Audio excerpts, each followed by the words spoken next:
Doctor Umashankar Pandey ji, आपसे शुरुआत करते हैं। आलोक जी से हम जवाब लेंगे। किस तरीके से कार्यकाल 1 साल का आप देख रहे हैं, क्योंकि विपक्ष की भी बड़ी भूमिका होती है लोकतंत्र में, वो विरोध भी करता है, सुझाव भी देता है, तो आपके नजरिए से कैसा रहा 1 साल का कार्यकाल? देखिए अवधेश जी, आपकी पहली बात से मैं सहमत नहीं हूं कि लोकतंत्र में भारतीय जनता पार्टी की सरकार के लिए विपक्ष का कोई मतलब है।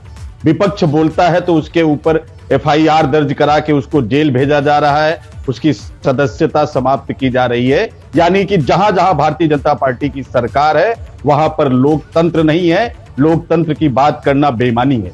मैं उत्तर प्रदेश की ही बात करूं तो अभी उत्तर प्रदेश की एक शिक्षा मंत्री से एक पत्रकार संजय राणा ने प्रश्न पूछा था, उसको हथकड़ियों से जकड़कर रात भर थाने में बंद किया गया। ये सबसे बड़ी विडंबना है कि योगी राज में उत्तर प्रदेश में 138 से ज्यादा पत्रकारों पर कार्रवाई हुई और योगी जी कहते हैं कानून सवाल उठाने पर नहीं होनी चाहिए। लेकिन डॉक्टर उमाशंकर जी, एक मैं आपको वाकया और याद दिला दूं, जब कोरोना की पहली लहर आई थी और छत्तीसगढ़ के वनांचल क्षेत्रों में आदिवासियों ने मास्क पत्ते के लगा लिए थे और एक पत्रकार ने जब वो खबर दिखाई तो आपकी कांग्रेस सरकार ने उस पर मुकदमा दर्ज कर लिया। तो सरकारें तो हठधर्मी हो ही जाती हैं, गाहे बगाहे उदाहरण आते हैं। तो हम 1 साल पे बात करें तो ठीक रहेगा, वरना तो बहुत सारे मुर्दे ऊपर जाएंगे गड़े हुए। अब मेरा जवाब आ जाए। ठीक है, आपने ये प्रश्न उठाया और पत्रकारिता अगर ऐसे ही अपना रूप दिखाती रहे, सच्ची पत्रकारिता करती रहे तो निश्चित रूप से प्रदेश और देश सुधरेगा।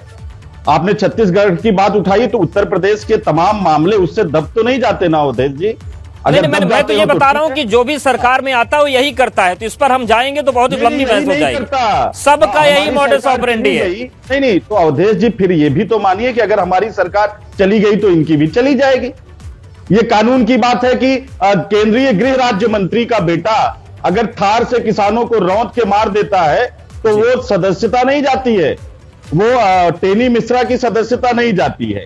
और रोजगार की बात की जा रही थी, याद करिए पिछले 5 साल की बात, 70 लाख रोजगार 5 साल में अपने मैनिफेस्टो लोक कल्याण लोक संकल्प पत्र में भारतीय जनता पार्टी ने लिखा था।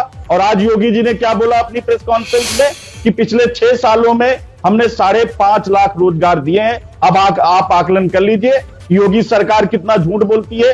इन्होंने कहा 9 फंक्शनल एयरपोर्ट है उत्तर प्रदेश में। अवधेश जी मुझे बता दीजिए, लखनऊ का एयरपोर्ट किसने बनाया, बनारस का एयरपोर्ट किसने बनाया, कानपुर का झवेरी एयरपोर्ट किसने बनाया? ये सारे कुशीनगर का एयरपोर्ट हो, गोरखपुर का एयरपोर्ट हो, इलाहाबाद का एयरपोर्ट हो, ये तो कांग्रेस पार्टी की सरकारों में बना। ये अपने एयरपोर्ट गिना दे जो कहीं रास्ते में लटके भटके झटके और कह रहे थे सबको बगैर जाति के हमने निष्पक्ष रूप से सबको रोजगार दिया। तो 69,000 शिक्षकों की भर्ती में ओबीसी के छात्रों के साथ बेईमानी क्यों हुई? अब कोर्ट का उस पर फैसला आ गया और दूध का दूध पानी का पानी हो गया कि हाँ ओबीसी के छात्रों के अधिकारों का योगी सरकार ने ठीक है। 3-4 चीजें हो गई, इसका जवाब ले लेते हैं, फिर और मुद्दों पे आएंगे। आलोक अवस्थी जी, चाहे रोजगार की बात हो, चाहे एयरपोर्ट की बात हो, तमाम चीजें जो हैं उस पर उमाशंकर जी बात कर रहे हैं। हमारे साथ कीर्ति निधि पांडे जी भी जुड़ गए हैं, तो उनका भी एक वर्जन ले लेते हैं, फिर आप दोनों का जवाब एक साथ दे दीजिएगा। कीर्ति निधि जी, ये बताएं कि 1 साल का कार्यकाल पूरा हो गया है, किस तरीके से आपकी पार्टी देख रही है उपलब्धियों के आधार पर? देखिए, 1 साल ना कहिए, उसको 6 साल कहिए, और 7 बजट पेश हो चुका है अब तक उत्तर प्रदेश का। तो 7 बजट पेश करने के बाद भी यूपी बदहाल स्थिति में है। और जहां तक सरकार अपनी उपलब्धि गिना रही है, नहीं बता पा रही है कि महंगाई बढ़ी जो, उसको रोकने के सरकार के पास क्या उपाय है? जो लगातार बेरोजगारी बढ़ा, उसको रोकने का सरकार के पास क्या उपाय है?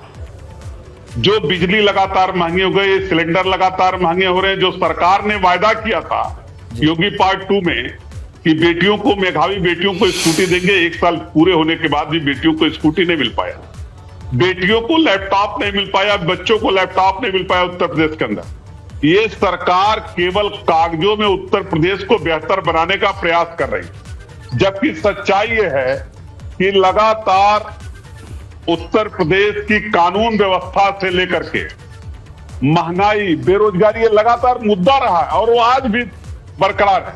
मैं कह रहा हूं सरकार जमीन पे काम करे, अखबारों और चैनलों पे विज्ञापन से सरकार की उपलब्धि न बताए, और जिस दिन जमीन पे काम होगा, मैं पूछता हूं, एक इकाना स्टेडियम अखिलेश यादव जी की सरकार में बना था, क्या कोई दूसरा स्टेडियम उत्तर प्रदेश के 6 सालों में जी। बन पाया क्या?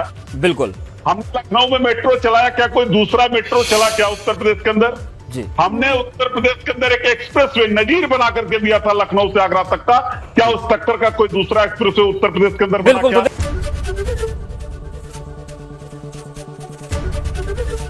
एबीपी गंगा, खबर आपकी, जुबान आपकी।